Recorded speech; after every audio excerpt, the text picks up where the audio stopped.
नमस्कार, आप सभी का स्वागत है हमारे खास कार्यक्रम में और मैं हूं आपके साथ अंशिका। दर्शकों, आज का जो एपिसोड है वो बड़ा ही खास होने वाला है और इसको स्टार्ट करने से पहले मैं आपको वार्न करना चाहूँगी, सावधान करना चाहूँगी, क्योंकि हो सकता है इस एपिसोड को देखते हुए आपके पेट में हंसते हंसते दर्द ज़रूर होने लगे। और कहते हैं ना कि ज़्यादा हंसने से खून भी बढ़ जाता है, तो हो सकता है कि इस एपिसोड के अंत तक 100 या 200 ml आपका ब्लड भी बढ़ जाए। तो आइए शुरुआत करते हैं इस एपिसोड की। हमारे साथ मौजूद है बहुत ही मशहूर हास्य कवि और आजकल ये अपनी मिमिक्री से सब जगह छाए हुए हैं। स्वागत करते हैं दीपक सैनी जी का।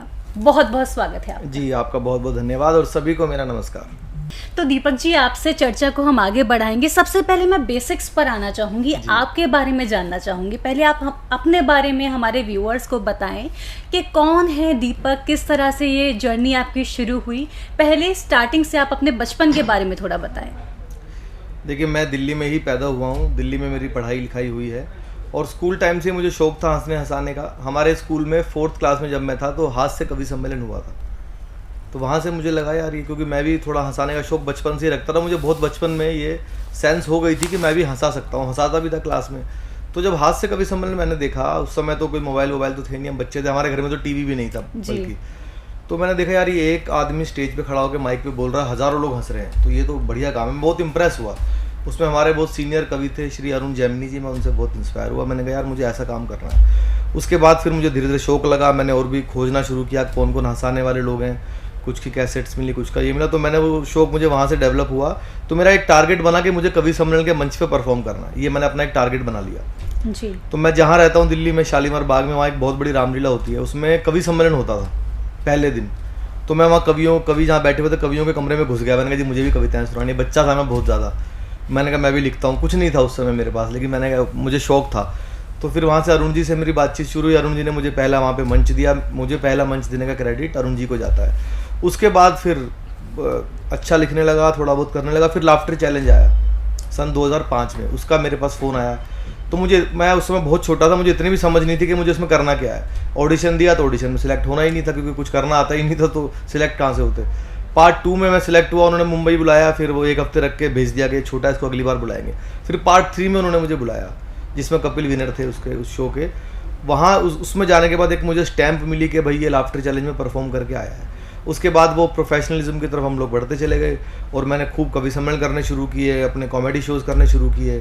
और हमेशा मैंने एक अच्छा कंटेंट अपना रखा, खुद का मौलिक कंटेंट रखा। कभी कोई व्हाट्सएप पे जोक्स नहीं सुनाए, कोई कहीं से पढ़ के जोक नहीं सुनाया। तो धीरे धीरे चलते चलते जर्नी 12 देशों में मैंने परफॉर्म किया। वो कहाँ से चली गई मुझे खुद नहीं पता। बड़े बड़े न्यूज़ चैनल्स पे, बड़े बड़े चैनल्स पे मैंने परफॉर्म किया, जहाँ मुझे स्टैंडिंग ओवेशंस मिली। तो आज कुल मिला के मेरी पहचान एक हास्य कवि के रूप, कुछ लोग हैं जो मुझे हास्य कवि के तौर पे जानते हैं, कुछ लोग हैं जो कॉमेडियन के तौर पे जानते हैं, लेकिन एक बहुत बड़ी ऑडियंस है देश में जो मुझे मिमिक्री आर्टिस्ट के तौर पे जानते हैं। तो वो माँ सरस्वती ने मुझसे कुछ बहुत यूनिक मिमिक्री करवाई और आगे उम्मीद है कि और भी होंगी। जी। तो दीपक, जब जैसे आपने बताया कि आपको कविताएं करने का शौक था, हास्य कवि आप थे, आपने कब सोचा कि आपको मिमिक्री में भी हाथ आजमाना है? और सबसे पहले अब ये भी जानना चाहूँगी कि पहली मिमिक्री आपने किसकी की थी, लेकिन पहले आप ये बताएं कि ये आपने सोचा कब और कैसे? देखिए, मैं ज़्यादा कवि सम्मेलन ही करता था, तो मिमिक्री मैं बचपन से करता था। मैं आफ्टर शो में गया था तब भी मैं बॉलीवुड वालों की, क्योंकि आदमी बॉलीवुड की ही मिमिक्री करता था, तो मैं भी करता था। तो मैंने वहाँ पे जाके देखा कि हर दूसरा आदमी नाना पाटेकर बन जाता है, हर दूसरा आदमी सन्नी देओल बन जाता है, हर दूसरा आदमी धर्मेंद्र बन जाता है। तो मैंने कहा ये तो मुझे नहीं करना। फिर हम कॉलेज में परफॉर्म करने जाते हैं, तो वहाँ कॉलेज का बच्चा मिमिक्री करता है बॉलीवुड स्टार्स की। तो मैंने कहा यार ये तो नहीं चलेगा। तो एक बार हम कवि सम्मेलन कर रहे थे और मेरा सारा कंटेंट लगभग खत्म हो गया, नीचे से वंस मोर हो रही है कि और कुछ करो। तो मैंने सबसे पहले उस दिन मुलायम सिंह जी, स्वर्गीय मुलायम सिंह जी की मिमिक्री मैंने कवि सम्मेलन के मंच पे की और वो इतनी हिट हुई कि लोग लोट पोट एक दूसरे के ऊपर एक दूसरे गिर रहे। तब मुझे मेरे दिमाग की बत्ती जल गई। मैंने कहा यार ये जब मैं मिमिक्री करता हूँ तो मैं इसको कवि सम्मेलन में क्यों ना उतारूँ। जी। तो मैंने सबसे पहली मिमिक्री जो कवि सम्मेलन के मंच पे करनी शुरू की थी वो मैंने मुलायम सिंह जी की थी। उसके बाद धीरे धीरे करते उसमें इतना बड़ा काफिला हो गया। आज 50-60 नेताओं की मिमिक्री है। आज मैं अगर रामायण भी लिख दूं तो लोग मुझसे सुनेंगे नहीं। लोग बोलते हैं राजनाथ जी की मिमिक्री सुनाओ, अमित शाह जी की सुनाओ, केजरीवाल जी की सुनाओ। जी। तो ये ऐसे दौर चला और वही बना कि रास्ता पता नहीं कहाँ ले जाता है आदमी को। बिल्कुल। तो हास्य कवि और कलाकार के तौर पर शुरू हुआ, आज मिमिक्री के तौर पर लोग मुझे जानते हैं। माँ सरस्वती जो कराए। बिल्कुल। तो जैसा कि आपने बताया कि मुलायम सिंह यादव जी की आपने मिमिक्री की थी, क्या हम 2 पंक्तियाँ सुन सकते हैं वही मिमिक्री के बारे में फिर से? देखिए अब तो मैंने स्टेज पे करना बंद कर दिया क्योंकि अब वो रहे नहीं इस दुनिया में, लेकिन क्योंकि आपने जी। वो पुरानी यादों को कुरेदा है तो मैं वो मेरी बहुत सुनहरी याद है। मैंने लगभग 15 सालों तक जिन लोगों ने मुझे स्टेज पे परफॉर्म करते हुए देखा है, मैंने लोगों को गिरते हुए देखा है। मैंने एक बार राजनाथ सिंह जी के सामने दिल्ली में की थी, राजनाथ सिंह जी भी खुद भी नीचे बैठे हुए एकदम लोटपोट हो गए थे उनकी मिमिक्री पे। उस दिन मैंने कहा था सर मैं आपकी भी करूंगा, फिर मैंने उनकी मिमिक्री की। तो मुलायम सिंह जी जब बोलते थे तो बहुत मुश्किल से समझ में आता था कि वो क्या बोल रहे हैं। वो जब बोलते थे हाँ उत्तर प्रदेश चलिए गोल लिख लो, वो हमारी चलिए पार्टी के भाई जितनी हमारे लिए नहीं थी, हमारे गरीब में हमारी कुछ समझ नहीं आता था। जी, बिल्कुल। तो ये वो मिमिक्री थी जी। जैसा कि आपने बताया कि आप बहुत सारे राजनेताओं की आप मिमिक्री करते हैं जी। और आपको लोग पसंद भी करते हैं उसी तरह से। तो मैं उसी के संदर्भ में आपसे आप जानना चाहूँगी। मैं एक्चुअली जब आपका इंटरव्यू करने में आई हूँ तो उससे पहले मैंने आपके बारे में पढ़ा और जाना, आपके सोशल मीडिया पेजेस को देखा। तो मैंने वहाँ पर जो ऑब्ज़र्व किया वो ये किया कि आप एक कैरेक्टर प्ले करते हैं केजरी बवाल जी के नाम से। देखा जाए तो सबसे प्रिय जो आपके पॉलिटिशियन हैं वो केजरीवाल जी हैं। तो ऐसा क्या शुरू हुआ, कब से ये शुरू हुआ कि आपने सोचा कि केजरीवाल जी के मिमिक्री आप करें?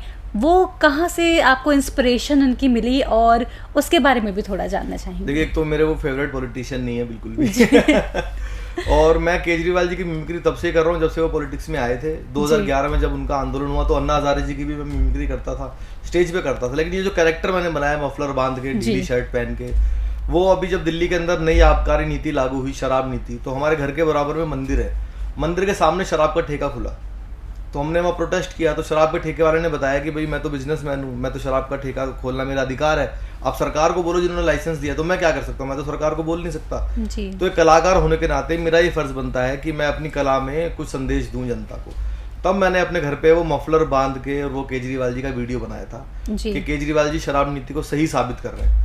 और वो वीडियो इतना वायरल हुआ, उसके बाद मुझे लगा कि मुझे ये कंटिन्यू करना चाहिए। तो फिर उसके बाद मैंने हर घटना पे केजरीवाल जी ने जब जब भी ऊटपटांग कोई बयान दिया ऐसा, तो मुझे उसमें हंसी नजर आई।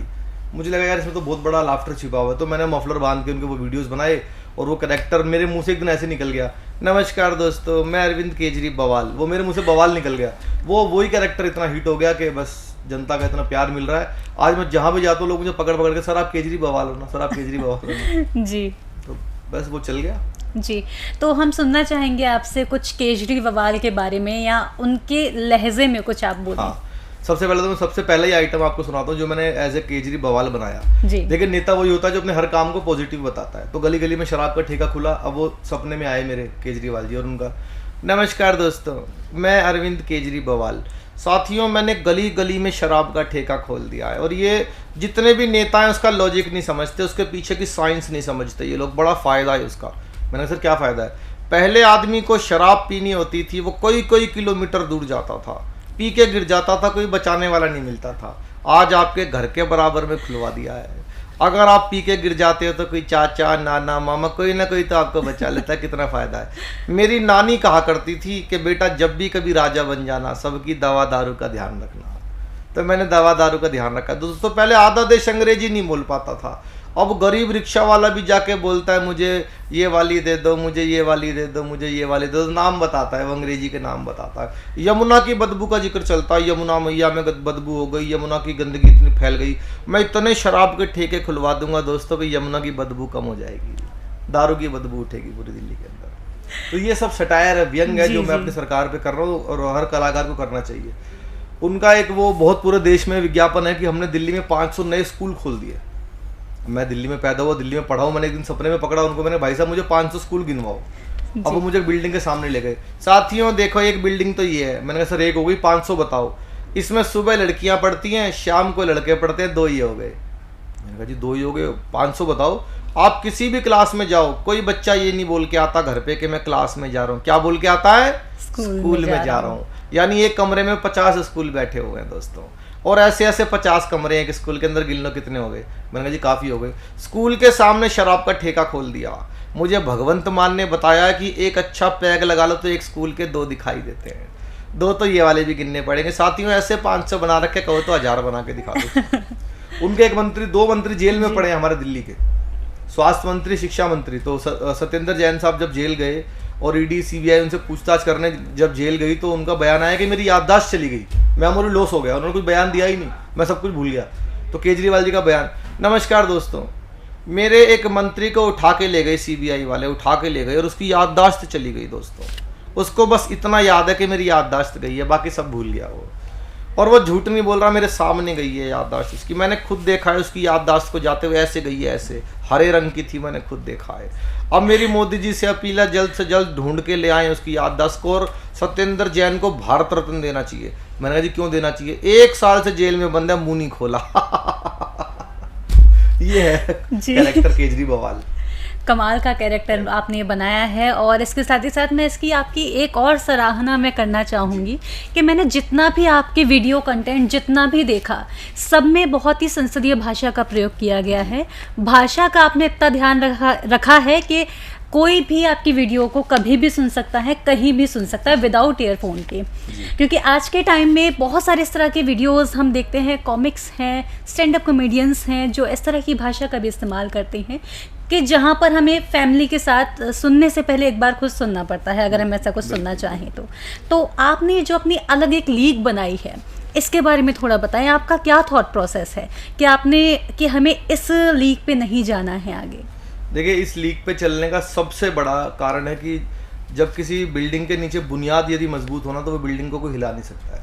और मेरी बुनियाद है कवि सम्मेलन की बुनियाद, मेरी बुनियाद साहित्य की, भाषा की बुनियाद है। तो इसलिए वो मेरी इतनी मजबूत बुनियाद है कि मैं अबे तबे कर ही नहीं सकता हूँ कॉमेडी के अंदर। और जो मुझे कॉमेडियन जो गाली देते हैं तो मैं उनको कॉमेडियंस मानता ही नहीं हूँ, क्योंकि गालियाँ सिर्फ गालियाँ होती है, गाली को आप कॉमेडी मत बोलो। और आजकल फीमेल्स ज़्यादा गालियाँ दे रही हैं स्टैंड अप कॉमेडी के नाम पे, तो हमें उसका बहिष्कार करना चाहिए। और आपने बिल्कुल ठीक बोला, मेरी ऐसी पहचान बनी और मैं उस बात पे बहुत खुश हूँ, मुझे बहुत अच्छा लगता है। और मुझे लगता है कि भगवान ने शायद मुझे इसके लिए चुना है कि आज की पीढ़ी में जितने भी स्टैंड अप कॉमेडियंस गालियों, आप कोई भी वीडियो प्ले नहीं कर सकते घर पे, कोई वीडियो, लेकिन मुझे जब मैं शोज़ करने जाता हूँ मुझे ऐसे ऐसे लोग मिलते हैं, बहुत इमोशनल हो जाते हैं कि सर हमारी पूरी फैमिली आपकी वीडियोज़ देखती है। तो मेरी वीडियोस में कभी भी, आज भी और आज के 50 साल बाद भी यदि मैं रहा तो कभी कोई आपको असंसदीय भाषा नहीं मिलेगी उसके अंदर। जी जी जी, ये मेरा मिशन है जी, पैशन तो है ही, मिशन भी है जी। कमाल का आपका ये प्रयास है, क्योंकि जब हम अपने अगर बचपन के बारे में देखें, आप भी ये समझ पा रहे होंगे कि जब हम छोटे छोटे हुआ करते थे तो पेरेंट्स के साथ बैठ कर के जो कॉमेडी शोज़ आया करते थे उस टाइम पर, हम वो सब लोग इकट्ठा बैठकर देखा करते थे। एक फैमिली को जोड़ने वाला फैक्टर साबित होता है ये हास्य कवि सम्मेलन या कवि सम्मेलन जो होते हैं, तो फैमिली को कनेक्ट करते हैं। और जब इस तरह की भाषा आती है तो कहीं ना कहीं फैमिलियाँ टूटने लगती हैं, एक साथ बैठकर नहीं देख सकते। तो वहाँ पर ये चीज़, ये फैक्टर जो आपने उठाया है बिल्कुल सही है कि हम सभी लोग बैठकर आपकी वीडियोस देखेंगे। डेफिनेटली एक दिन बड़े टेलीविज़न शोज़ में हम आपको देखेंगे, आपके खुद के शोज़ में हम आपको देखेंगे। तो दीपक जी, आपकी रिसेंटली एक वीडियो बहुत ज़्यादा मैंने जो वायरल होती हुई देखी है वो ये है कि केजरीवाल जी पहुँचे हैं बाबा बागेश्वर धाम के दरबार में। तो इसको एक बार फिर से आप हमें सुनाएं, क्योंकि हम चाहते हैं कि एक बार फिर से हम अपना खून बढ़ाएं इसको सुनकर। तो प्लीज़। देखिए, ये वीडियो इतना वायरल हुआ, इतना प्यार मिला, और बाबा बागेश्वर धाम वाले पंडित धीरेन्द्र शास्त्री जी, अच्छा मैं तो सनातनी हूँ तो मेरा तो खुला सपोर्ट उनको है, लेकिन क्योंकि मैं बजरंगबली का भक्त भी हूँ तो मुझे लगता है शायद भगवान ने मुझे चुना के मैं उनकी मिमिक्री करूँ जी। तो मैंने ऐसी कल्पना की, एक दिन मैं उनको वीडियोस घर में भी चलते रहते हैं, टेलीविज़न पे भी वो बहुत वायरल रहे, तो मेरे कानों में उनकी आवाज़ जो पड़ रही थी वो अचानक से कैच हुई। मैंने कहा यार मुझे कुछ बनाना चाहिए इनकी मिमिक्री, पर मिमिक्री क्या करें, क्योंकि वो एक लकीर ऐसी होनी चाहिए जो इसको भी बुरी ना लगे, उसको भी बुरी, इधर भी बुरी ना लगे, उधर भी बुरी ना लगे। तो एक दिन सोते सोते मुझे ऐसे दिमाग आया, मैंने कहा यार इसमें अगर बहुत सारे नेता जाए और बाबा जी उनका पर्चा बनाए तो कितना फनी हो जाएगा। तो मैंने ये वीडियो बनाया कि पंडित जी अपनी कथा कर रहे हैं और सामने दिल्ली के सीएम केजरीवाल जी फंस गए और बाबा ने उनका पर्चा बनाया। मैं आपके चैनल पर पहली बार परफॉर्म करता हूँ, बाकी तो आपने सुना ही है। बाबा जी की कथा शुरू हुई। जय श्री राम।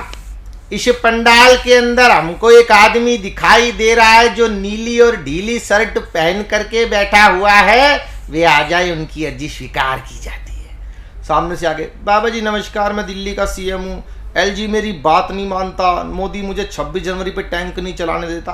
बाबा ने तुम्हारा पर्चा बना रखा, बताओ कौन सा पर्चा खोले। बाबा जी मैं देश का पीएम बनना चाहता हूँ। बाबा ने पर्चा बना रखो, देखो अपने बच्चों की झूठी कसम खाएंगे, अपने गुरु को लात मार के मुख्यमंत्री बनेंगे नंबर 1, एक विशेष समुदाय का वोट लेने के लिए चमचागिरी करेंगे, हिंदू पुजारियों को मंदिर में सैलरी नहीं देंगे, करोड़ों रुपए के पर्दे अपने बंगले में लगवाएंगे, तुम्हारी ठटरी बार दे बाबा तुम्हारी। बाबा जी नहीं, मैं देश का पीएम बनना चाहता हूँ, मुझे एक मंत्र दे रहे, सबसे पहले दिल्ली विधानसभा में हिंदू राष्ट्र की मांग करो, और एक मंत्र बाबा दे रहे हैं उसका जाप करो दिन में 3 बार पार्लियामेंट के सामने। बाबा जी कौन सा मंत्र है? हर हर मोदी, घर घर मोदी। तो ये वो आइटम था, बहुत फेमस हुआ, बहुत वायरल हुआ। जी। अच्छा, जैसे आपने बताया केजरीवाल जी उनके दरबार में पहुंचे, तो उनके अलावा अगर कोई और राजनेता पहुंचे तो उनका क्या लहजा रहेगा, उनको क्या कहेंगे बाबा जी आपके अंदाज में? अभी मेरे सपने में आया कि मैंने देखा मोदी जी वहां पहुंच गए, जी, तो बाबा जी की कथा शुरू हुई। जय श्री राम। एक व्यक्ति हमें इस पंडाल के अंदर दिखाई दे रहा है जो एक राज्य के मुख्यमंत्री रहे, वर्तमान में दूसरी बार भारत के पीएम हैं, लिहाजा उनकी अर्जी स्वीकार की जाती। अब सामने बाबा जी नमस्ते, आओ, क्या सवाल मन में लेकर के आयो? बाबा जी मैं देश की उन्नति चाहता हूँ, देश की तरक्की चाहता हूँ, परंतु ये विपक्ष रोड़े पर रोड़े अटका।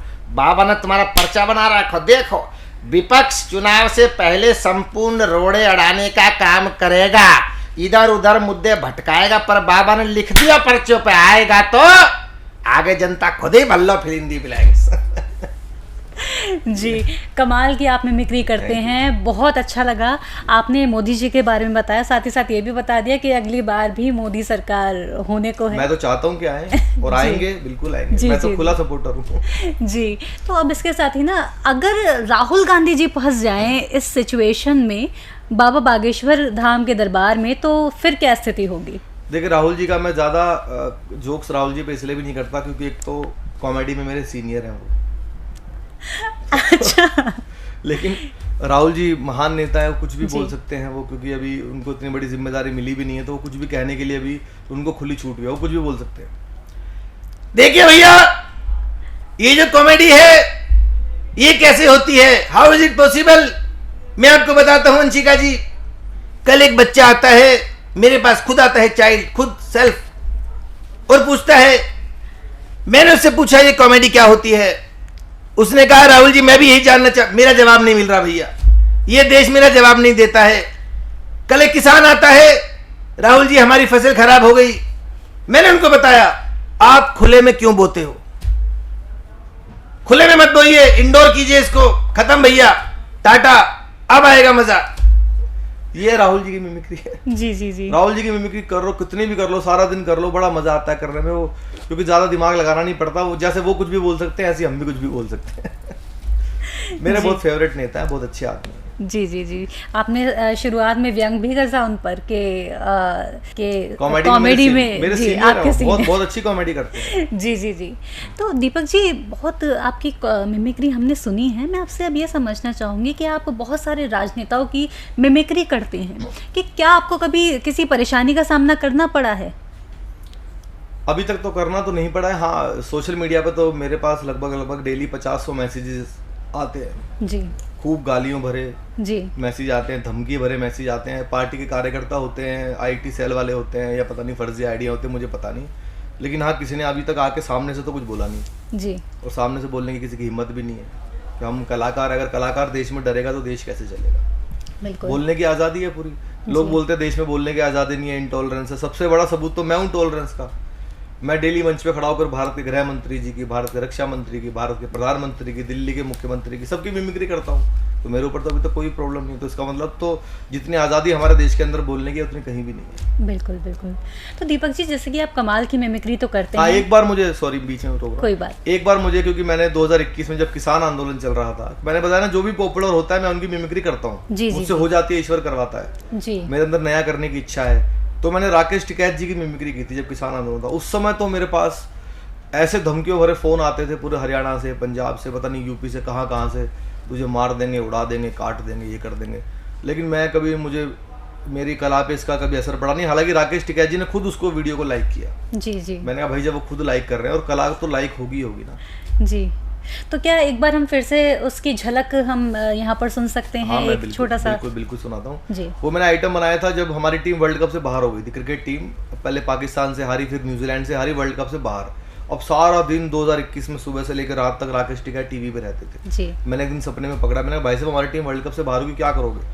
आंदोलन होगा, आंदोलन होगा, आंदोलन। मैंने कहा जी कहाँ होगा? ये होगा आईसीसी के गेट पे होगा आंदोलन। आईसीसी, हाँ, जो इंटरनेशनल कांग्रेस कमेटी जो क्रिकेट करवाती है वहाँ होगा आंदोलन। ये और मांग करेंगे, मांग। मैं कहा जी क्या मांग करोगे? मांग करेंगे कि दोनों मैच जो हारे हैं दोबारा करवाओ, ये मैच दोबारा होंगे, रन रेट का कानून बनेगा, इस टीम का रन रेट बढ़ गया, उस टीम का घट गया, कौन बढ़ाता है रन का रेट, कौन लेता है रन का रेट? आंदोलन होगा, रन रेट का कानून बनेगा। एक और समस्या है क्रिकेट में, अंपायर उंगली उठा के आउट देता है, बैट्समैन ऐसे कर देता है, अंपायर किसी तक बात करके नोट आउट कर देता है। ये कौन है बीच में अंपायर की जिससे बात होती है? उसकी जांच होगी, आंदोलन होगा, पिच पे बैठेंगे और विकेट की बजाय गन्ने गड़ेंगे हमारे। ये वो आइटम था जी, वो कितना प्यारा आइटम है एकदम बिल्कुल इसमें। बिल्कुल। लेकिन लोग इस पर भी गाली गलौज करते हैं, देते हैं, तो मैं तो यूज्ड टू हो चुका हूँ, कोई प्रॉब्लम नहीं। जी, तो दीपक जी इसी से संबंधित मेरा एक प्रश्न आपसे ये है कि आप कमाल की मिमिक्री तो आप करते ही हैं, कि कभी ऐसा हुआ है कि आपने कभी किसी अपने दोस्त को या किसी रिलेटिव को फ़ोन करके किसी राजनेता की आवाज़ में कुछ बोला हो और वो डर गए हों? इस तरह का कोई इंसिडेंस अगर आपने किया है तो हमारे साथ शेयर करें। ऐसा एक बार हुआ है मेरे साथ, क्योंकि बचपन में तो मैंने बहुत किया है कि दोस्त के पापा की आवाज़ में स्कूल में फ़ोन कर दिया। एक बार ऐसा भी हुआ, छुट्टी करानी है तो अच्छा। कर दिया। तो लेकिन नेताओं की आवाज़ में तो एक बार हमने ऐसे ही मज़े लेने के लिए, हमारा पड़ोस में दोस्त है, तो हमारे एक दिल्ली के सांसद हैं, मेरे मित्र भी है, मनोज तिवारी है ना, तो उनसे उसको कुछ काम था और वो कुछ मतलब हमारे बीच में कुछ चल रहा था, तो मैंने एक बार मज़े लेने के लिए ऐसे ही किसी के फ़ोन से मैंने कहा मनोज तिवारी बन के इसको ज़रा फ़ोन करता हूँ। जी जी। तो मैंने फ़ोन किया और वो हिल गया पूरा एकदम से कि यार ये क्या हो रहा है। फिर मैंने उसको बताया तू टेंशन मत ले, मैं बोल रहा हूँ। जी जी। तो उनका रिएक्शन बाद में क्या था फिर? पहले तो वो डर ही गए, लेकिन बाद में क्या रिएक्शन था? कहता भाई तू मरवाएगा मुझे। मैं तो डर गया था। तब मुझे पता लगा, मैंने कहा अगर कहीं जी। फंस जाए तो हम हो सकता है कि मतलब एक ऑप्शन ये भी है कि हम कोई जी। किसी फोन से कुछ कर सकते हैं। मजाक कर रहा हूँ, ऐसा मैं कभी करता नहीं। जी जी जी, ये तो रही मजाक की बात। खैर आप इतने खूबसूरत आपने मिमिक्री हमें कर कर दिखाई, लेकिन फिर भी मेरा एक सवाल उसी से संबंधित, उसी में बच रहा है कि कभी ऐसा नहीं हुआ कि आपने किसी और अपने दोस्त को, जैसे एक इंसिडेंस आपने बताया, हो सकता है कोई ऐसा इंसिडेंस भी हुआ हो जब आपने किसी दोस्त को, किसी रिलेटिव को बोला हो कि किसी भी राजनेता की आवाज़ में आपने बात की हो और उन्होंने बोला हो कि आप चलिए बाहर मिलिए ज़रा, इस तरह का कुछ हुआ है? एक ऐसा हुआ है, हम पिछले साल की बात है, हम लोग आ रहे थे चंडीगढ़ से, हम लोग आ रहे थे जी, और हमारे साथ कोई लेडी थी, कवित्री है वो, देश की बहुत बड़ी, वो भाजपा से भी जुड़ी हुई हैं। तो उसी दिन अमित शाह जी की रैली थी आगरा में, वो आगरा की हैं, अमित शाह जी की रैली आगरा में थी। तो उनका आगरा का कोई युवा मोर्चे का लड़का था जो बिल्कुल काम नहीं कर रहा था उनके मुताबिक, वो उससे बहुत दुखी थी। पूरा दिन फ़ोन पे, अरे भाई तू कब आएगा, शाम को अमित शाह जी की रैली है, तू कब आएगा, शाम को अमित शाह जी की रैली है। तो मैंने कहा एक बार मुझे दिखाओ, मैं इसको अमित शाह जी की आवाज़ में डांटता हूँ। जी। तो उन्होंने उसको फ़ोन किया कि मैं अभी मंत्री जी के पास जा रही हूँ, तुम्हारी बात कराती हूँ, तुमसे बात करना चाहते हैं। आधे पौने घंटे बाद उन्होंने फ़ोन मिलाया और मैंने अमित शाह जी की आवाज़ में, देखो भाई आप पहले ये डिसाइड करो कि आपको पार्टी का काम देखना है कि फिल्म देखनी है। इतना कह के मैंने फ़ोन काट दिया। वो लड़का तो रोने लग गया फ़ोन पे। वो तो फ़ोन पे रोने लगा, दीदी दीदी दीदी मैं अभी आ रहा हूँ, दीदी कहाँ है, दीदी कहाँ है, दीदी सॉरी। वो एक्चुअली फिल्म देखने चला गया था वो। अच्छा, शाम को अच्छा। अमित शाह जी की रैली थी और वो मूवी देखने चला गया। तो मैंने उसको डांटा अमित शाह जी की आवाज़ में, तो डर गया वो, लिटरली डर गया वो। जी जी दीदी मैं आ रहा हूँ, दीदी बताओ कहाँ है, दीदी प्लीज। उसको लगा मैं तो गया पार्टी से। जी। तो फिर उसको बाद में बता दिया, खैर क्योंकि गलत तो हम करते नहीं। और अमित शाह जी की आवाज़ बहुत एक्यूरेट निकलती है, मुझे बहुत मज़ा आता है उनकी मिमिक्री। जी जी। तो जैसा कि अभी आपने अमित शाह जी की आवाज़ में मिमिक्री की और हमें बताया, हमें सुनाया, लेकिन उससे संबंधित अब अगर हम राजनाथ सिंह जी के बारे में बात करें, क्योंकि उनसे रिलेटेड आपकी वीडियो मैं देख चुकी हूँ, वो बहुत कमाल की थी, हम एक बार फिर उसे सुनना चाहेंगे, वही आवाज़ सुनना चाहेंगे। देखिए, भारत के रक्षा मंत्री श्री राजनाथ सिंह जी की आवाज़ जब मैंने मंच पर परफॉर्म करनी शुरू की थी, तो एक होता ना तालियां, एक तो हल्ले वाली तालियां होती हैं, कभी हल्ला हो गया, जैसे बागेश्वर वाली करते तो हल्ला हो गया। लेकिन जब राजनाथ सिंह जी की तो वो रिस्पेक्ट वाली तालियां मुझे मिलती थी, डेकोरम वाली तालियां। मैंने बड़े बड़े टीवी शोज़ में किया तो स्टैंडिंग ओवेशन मुझे मिलने लगी। मेरे बहुत पसंदीदा नेता हैं वो। तो राजनाथ सिंह जी यदि आते अभी आपके स्टूडियोज़ में तो कैसे बात करते हैं? जी। अध्यक्ष महोदय, जहाँ तक प्रश्न पाकिस्तान का है तो मैं सारे देश के समक्ष यह डंके की चोट पर कहना चाहता हूँ सदन के अंदर कि पाकिस्तान से अब कश्मीर पर हम कभी कोई बात नहीं करेंगे। अध्यक्ष महोदय, मैं डंके की चोट पर कहना चाहता हूँ, बात यदि होगी तो पीओके पर होगी। ये मुझे बहुत बहुत मज़ा आता है उनकी मिमिक्री ने मुझे बहुत रिस्पेक्ट दिलाई है। आप कमाल के आर्टिस्ट हैं। मैं आपको ये कहना चाहूँगी जितनी भी आपने अभी तक मिमिक्री की सारी इतनी एक्यूरेट और इतना हमें बहुत अच्छा लगा, बहुत अच्छी आपने मिमिक्री की। तो अब वक्त हो चला है इस शो को यहीं पर विराम देने का।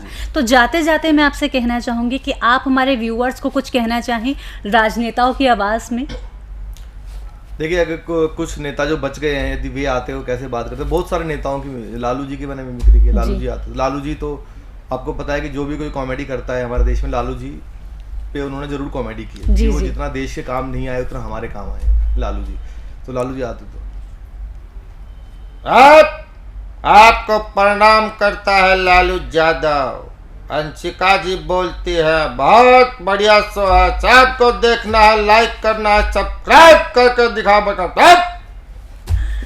उनका अपना अमित शाह जी, यदि देखो भाई इस चैनल को देखने वाले सभी लोगों, मेरे जिगर के टुकड़े जैसे युवा साथियों, माता और बहनों, मैं आपको इतना ही कहना चाहता हूँ, बहुत ही अच्छा पॉडकास्ट हुआ है, इसको लाइक करना है, फॉलो करना है और एक एक आदमी तक पहुंचा देना है दोस्तों। तो मेरे साथ दोनों हाथ उठाइए, संकल्प की मुट्ठी बीचिए और पूरी ताकत से बोलिए भारत माता की।